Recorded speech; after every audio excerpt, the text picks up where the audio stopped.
या देवी सर्वभूतेषु मां कालरात्रिरूपेण संस्थिता नमस्तस्यै नमस्तस्यै नमो नमः। यह मंत्र माता काली को समर्पित है, जिसमें माँ से सभी प्राणियों में कालरात्रि के रूप में विराजमान रहने और बार बार प्रणाम करने का भाव व्यक्त किया गया है। जय माता दी। नवरात्रि के 7वें दिन माता कालरात्रि की पूजा करने का विधान है और आज आप इन्हीं की कथा सुनेंगे। माता कालरात्रि दुर्गा माता का एक विकराल रूप है, जिसमें माता कालरात्रि की पूजा की जाती है। जिस प्रकोप को रोकने के लिए भगवान शंकर को इस धरती पर अवतरित होना पड़ा था, ऐसी उत्पत्ति है माता कालरात्रि की। माँ कालरात्रि का रूप और उनकी उत्पत्ति की कथा देवी भागवत और अन्य पौराणिक ग्रंथों में विस्तृत रूप से वर्णित है। यह कथा उस समय की है जब धरती और स्वर्ग में राक्षसों का आतंक अपने चरम पर था। देवताओं को पराजित करके शुंभ और निशुंभ नामक 2 असुरों ने स्वर्ग पर अपना अधिकार जमा लिया था। देवताओं की शक्ति क्षीण हो गई थी और वे पूरी तरह से असहाय और निश्चिंत थे। स्वर्ग के राजपद से वंचित और राक्षसों से आतंक से त्रस्त देवताओं ने त्रिमूर्ति भगवान शिव, भगवान विष्णु और भगवान ब्रह्मा से सहायता की याचना की। महादेव जी को समस्त शक्तियों की अधिष्ठात्री मानी जाती हैं। उन्होंने देवताओं की प्रार्थना सुनी और उन्हें आश्वासन दिया कि वे स्वर्गलोक की रक्षा करेंगी। देवताओं की व्याकुलता और विनीत से महादेवी को अपने दिव्य रूप में प्रकट होने के लिए प्रेरित किया। यहीं से माँ कालरात्रि की उत्पत्ति का प्रारंभ हुआ। माँ कालरात्रि का अवतरण देवी दुर्गा के क्रोधित और उग्र रूप का रूप है। उन्हें काल का प्रतीक माना जाता है, जो अंधकार और भय का नाश करती हैं। उनका स्वरूप अत्यंत भयंकर और विकराल है। उनके बाल खुले हुए होते हैं और उनकी त्वचा गहरे अंधकार में काले रंग की होती है और उनके नेत्र अग्नि के समान तेजस्वी होते हैं। उनके हाथों में तलवार और खड़क होती है, जो उनकी शक्ति और साहस का प्रतीक है। उनके इस विकराल रूप को देखकर ही शत्रु भयभीत हो जाता है। महाकालरात्रि का जन्म विशेष रूप से रक्त बीज नामक असुर का वध करने के लिए हुआ था। रक्त बीज एक अत्यंत शक्तिशाली राक्षस था, जिसने अपने ताप से एक अद्वितीय वरदान प्राप्त किया था। इस वरदान के कारण जब भी उनके शरीर में रक्त की एक बूंद जमीन पर गिरती, उससे एक नया रक्त बीज उत्पन्न हो जाता। इसका अर्थ था कि उसे हराना असंभव था, क्योंकि उसकी मृत्यु से पहले ही उसके रक्त में नए रक्त बीज पैदा हो जाते थे। यही कारण था कि देवता असुरों की इस अपार सेना के सामने असहाय थे। देवताओं की सभी शक्तियाँ, उनके सभी अस्त्र शस्त्र और युद्ध कौशल रक्त बीज के इस वरदान को आगे व्यर्थ हो जाते थे।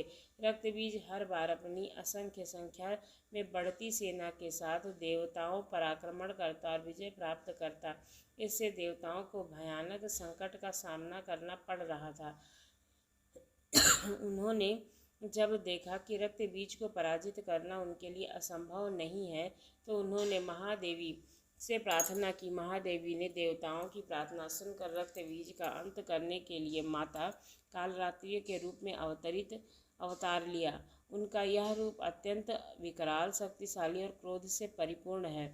माँ कालरात्रि का यह स्वरूप दिखने में जितना भयानक था, उतना ही उनमें अद्वितीय साहस और शक्ति समाहित थी। उनके तेजस्वी नेत्र अग्नि के समान थे। उनकी सांसों में प्रचंड वायु बह रही थी और उनके विशाल शरीर से शक्ति की अद्भुत तरंगें प्रभावित हो रही थीं। माता कालरात्रि के इस भयानक रूप को देखकर रक्त बीज भी विचलित हो गया। उसने पहले कभी ऐसा शक्तिशाली स्वरूप नहीं देखा था। उसकी सेना भी देवी के इस प्रचंड रूप के आगे कांपने लगी। माँ कालरात्रि ने रक्त बीज के सामने आते ही उसे ललकारा और अपने खड़क से उस पर प्रहार कर दिया।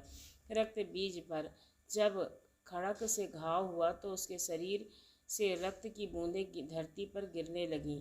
जैसे ही उसने वरदान में कहा था, उन बूंदों से तुरंत एक नया रक्त बीज उत्पन्न हो गया था। लेकिन माता कालरात्रि इस स्थिति से परिचित थी। उन्होंने रक्त बीज के रक्त को जमीन पर गिरने से पहले ही रोकने के लिए एक अनोखा उपाय किया। जैसे कि रक्त बीज के शरीर से रक्त निकलता, माता कालरात्रि उसे विशाल जीभ से चट कर जाती थी। उन्होंने रक्तबीज को हर एक बूंद को अपने विशाल मुख से समाहित कर लिया था। जिससे उसने रक्त से कोई नया रक्त बीज उत्पन्न ना हो सके।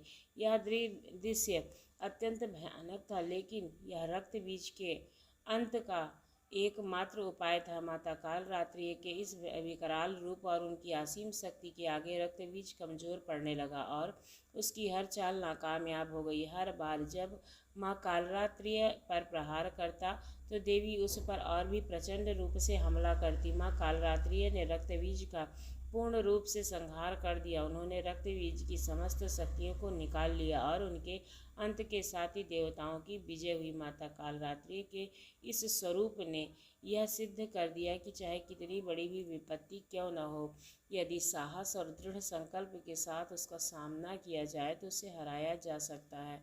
माता कालरात्रि के विकराल और भयानक रूप ने भय का नाश किया और देवताओं को उनके खोए हुए स्वर्ग को वापस दिलाने की सहायता की। रक्त बीज का अंत करने के बाद माता कालरात्रि का क्रोध शांत हो गया।